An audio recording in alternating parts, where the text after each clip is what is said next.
Hola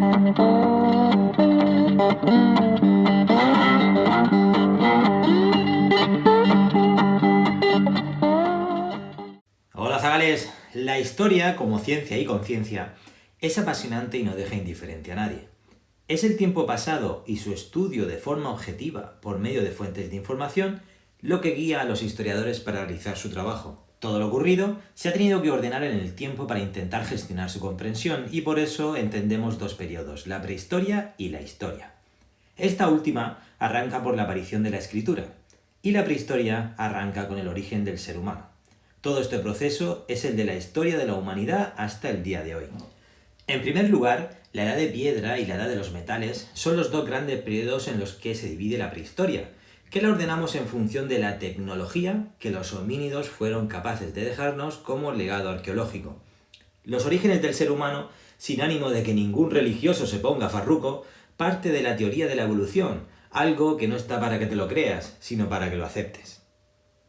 Paleolítico y neolítico son dos edades distintas. La primera abarcó una larga fase de nomadismo, de clanes depredadores y uso de determinados útiles líticos para un tipo de vida y fauna en una lucha constante por adaptarse al medio. La segunda edad, el neolítico, ya se caracterizó por la aparición de la agricultura, el sedentarismo y la capacidad de producir alimentos sin necesidad de huir. Hablo siempre en general, y pecando de errores matizables, pero en esencia, esta pequeña revolución del Homo sapiens le permitió sobrevivir al Pleistoceno y entrar de lleno al Holoceno, nombres de dos épocas dentro de lo que los geólogos conocen como periodo cuaternario de la era Cenozoica. Sin dejar de usar las piedras y perfeccionando todo tipo de tecnologías, tres de los mejores vestigios para poder ordenar el tiempo serán el uso del cobre, el bronce y luego el hierro. La singularidad y la dispar producción que nos dejaron estos antepasados según el lugar nos lleva a hablar ya de civilizaciones, es decir, la cosa se complica. Lo que tenemos claro es que dejar testimonio escrito, el uso de la escritura, será el elemento clave para adelantarnos a la historia propiamente dicha. Así, la historia antigua es aquella en la que rescatamos las culturas y civilizaciones tan impresionantes como las de Egipto, Mesopotamia, China, el Imperio Romano, Alejandro Magno o los mayas. Por otro lado, la Edad Media, donde los reinos cristianos de un lado y la irrupción del Islam recogen el testigo de sus antepasados para dominar muchos de los espacios en torno al Mediterráneo. También podríamos sumar a los samuráis en Japón o a los incas y al Imperio Yemer en Camboya. Más adelante, la Edad Moderna, donde el Renacimiento europeo pone alas y semillas para los cambios y la revolución posterior. Finalmente, la edad contemporánea, en la que estamos ahora sumidos, ya resulta un crisol globalizado de culturas y países y muchos desafíos para el futuro. Si lo ves, cada una de las etapas de la historia acaba y se inicia con un acontecimiento concreto, algo que marca un antes y un después. Si la agricultura marcó el final del Paleolítico y el inicio del Neolítico, o el uso de cada metal determinó poder llamar así a toda una época para entendernos hoy, por ejemplo, la caída del Imperio Romano de Occidente desea poner el límite a la antigüedad. La llegada de Colón a América quiere marcar el final de la Edad Media y el inicio de la moderna. Y la Revolución Francesa será el momento más importante para proponer el inicio de nuestro mundo actual. Todo esto está marcado por la cronología, ciencia auxiliar de la historia cuya finalidad es determinar el orden temporal de los acontecimientos. Nuestra cronología, te guste o no, es la cristiana y se cuentan los años desde el nacimiento del profeta de los cristianos en prácticamente todo el mundo. Sin entrar en la exactitud imposible del estudio del tiempo y calendarios, con sus reformas y vaivenes, el año 1 marca nuestra era. Te sonará lo de antes de Cristo y después de Cristo, aunque también se usan el Anno Domini o la era común, era vulgaris, para referirse a lo mismo. Para años muy alejados a nosotros, como en la prehistoria o en la antigüedad, para evitar las referencias al cristianismo, aún manteniendo la datación cristiana, estaría el antes de nuestra era, antes de la era común o incluso a raíz del uso del carbono 14, antes del presente, que es 1950.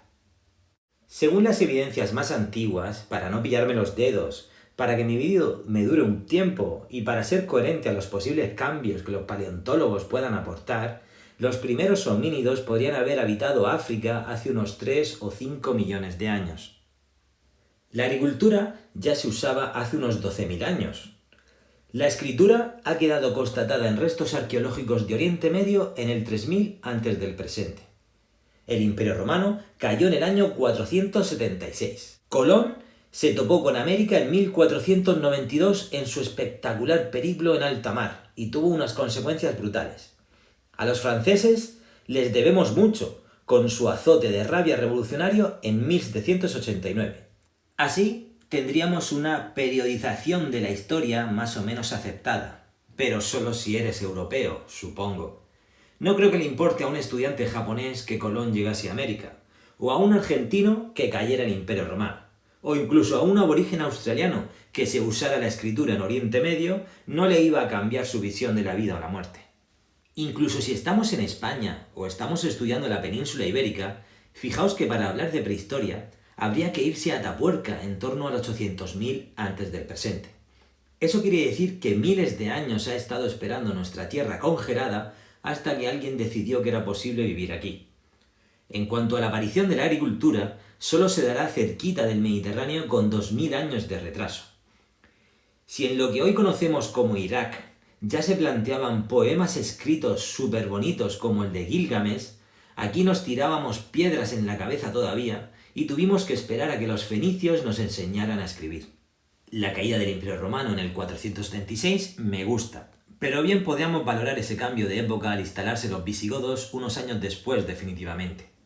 La chapa que le pegó Colón a la reina de Castilla para que le dejara zarpar hacia las Indias sí es importante y determina un cambio. Pero también el conjunto de ideas del Renacimiento son válidas para pasar páginas de una Edad Media un tanto pesada. Seguro que os sonará 1453 y la caída del Imperio Romano de Oriente, como otras de las fechas que marca el final de los tiempos medievales, llamados en algunos casos la Edad Oscura. Por último, 1789, la toma de la Bastilla y todo el jaleo alimentó la crisis final del antiguo régimen. En España, las Cortes de Cádiz de 1812 nos prometen cierta esperanza, aunque el país será indomable en los siguientes años. De este modo, tendríamos una división de las edades de la historia para estudiar una realidad concreta. Esto es un apaño, y lo hacemos para ordenar el tiempo.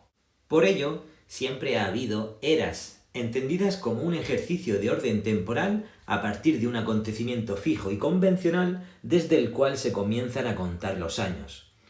Entre estas otras eras cronológicas, además de la que impera a nivel mundial, tenemos por ejemplo la de la Égira. Con ella los musulmanes cuentan los años desde el año 622, momento en el que su profeta fue perseguido en la Meca y puso rumbo a la ciudad que se conocería como Medina.